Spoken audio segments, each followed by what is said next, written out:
Jeez, I got something in my eye. I always get something in my eye during these intros.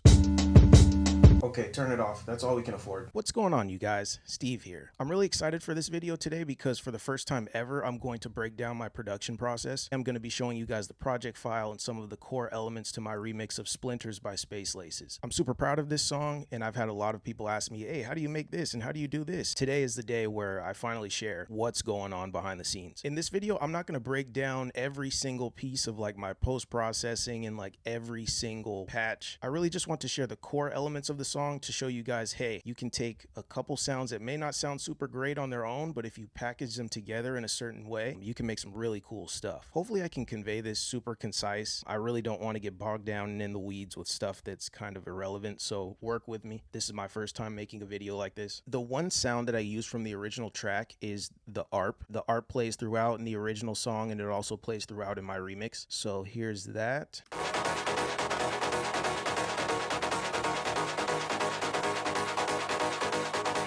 Everything else I essentially replayed with my own serum patches, the first being the Reese bass.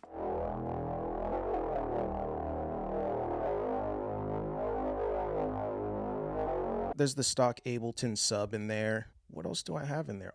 Honestly, that's it. As far as the bass and synth sounds, it's pretty simple. Yeah, I think the rest of the build is just drums and sweeps. Yeah, literally. Let's get into the drums. Honestly, I thought this would be a little more extensive than this, but there's not too many moving parts with this, and that's what's cool. Every song doesn't need to be hyper technical. You can convey great ideas with minimal tools. There's a good amount of automations and post-processing involved, but the actual sounds used, there's not many. Yeah, let me isolate some of these. So here's the drums.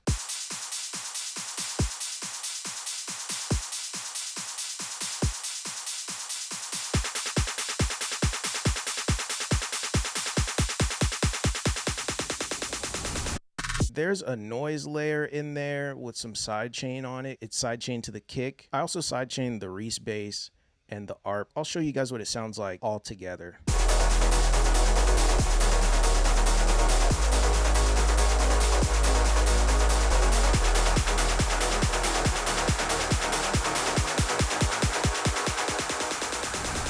There's a little EQ in there. There's some compressors. I believe there's some delay on the Reese just to kind of make it sound wider. But outside of that, yeah, there's not really much to this song. I did that intentionally. I didn't want to have a bunch of crazy moving parts and a lot of extra stuff going on. I wanted to keep the core of the original song intact. That's the buildup. This is what I'm most excited to show you guys, the actual drop of the song. I was inspired by songs like Chasing Colors by Marshmello, Thief by OK.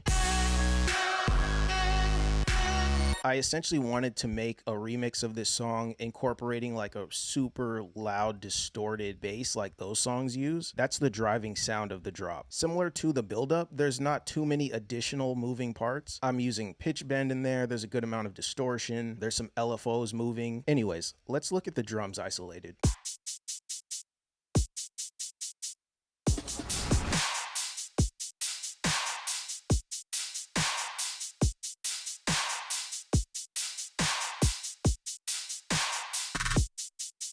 Super simple cadence. I actually use green room samples for the drums. I was getting a lot of ads for green room samples on Instagram, and I saw they did a pack with Bauer. I like Bauer's music, so I just got it out of genuine curiosity. I never get sample packs. I could show the side. Most of the sounds I use are serum patches that I made. There's like a handful of like kicks and snares, like my go-tos that I like to use. I was super curious what the green room samples sounded like, so I tested them on this song and I really liked them a lot. If you're looking for cool sounds for like your bass music, I would recommend their sounds. They're not super fugazi and you get a good amount of sounds with the packs, so it's not like you're just, you know, wasting your money with a bunch of nonsense. Like, you can use all of them. I'm not sponsored by them. Yeah, their sounds are really cool. I also have the main Space Laces art playing underneath.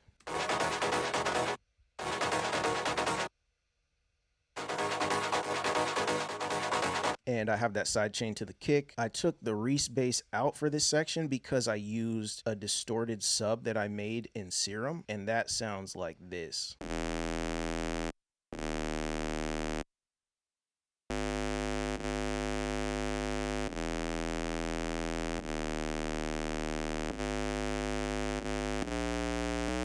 Let me look at some of the processing. Yeah, I've compressor for the kick, one on the snare, some EQ, and that's it. There's a noise layer in there. There's a lot of noise. The noise is actually really loud. I wanted the noise to come out super high on purpose. I don't really know how to communicate it, but I really wanted to like emphasize like, oh snap, something's happening. With this drop, I wanted it to sound like a laser is frying out of the Death Star or something, like a beam is frying. I also have the stock Ableton sub in there. For this sub, I EQ'd all of the low end out. That's a trick with basses. If you want your bass to cut through, I have one that's just all high end that you can hear on like a phone or like smaller devices. And then there's the low end sub that's punching through. Secret tip. Maybe that's not a secret, but I thought that was valuable. Another sound is this rolling lead that I made in Serum also. This has a little pitch bend on it. There's some distortion and some extra things going on with it too.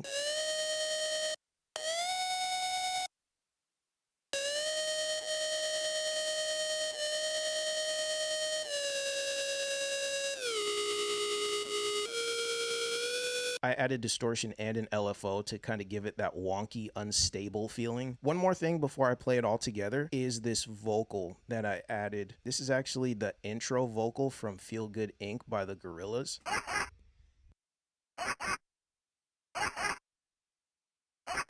With this sound, I added some redux on it.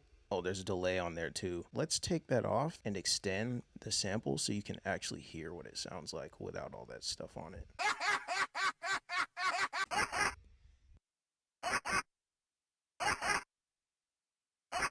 With the delay, it makes it sound a little wider, so it's not just like this super flat sound. Also, with the bit crusher, I'm a huge fan of Eptic, and this was kind of like a subtle tribute to him. You can add really small things like some delay or a bit crusher to give a sound a little more character. All together, it sounds like this.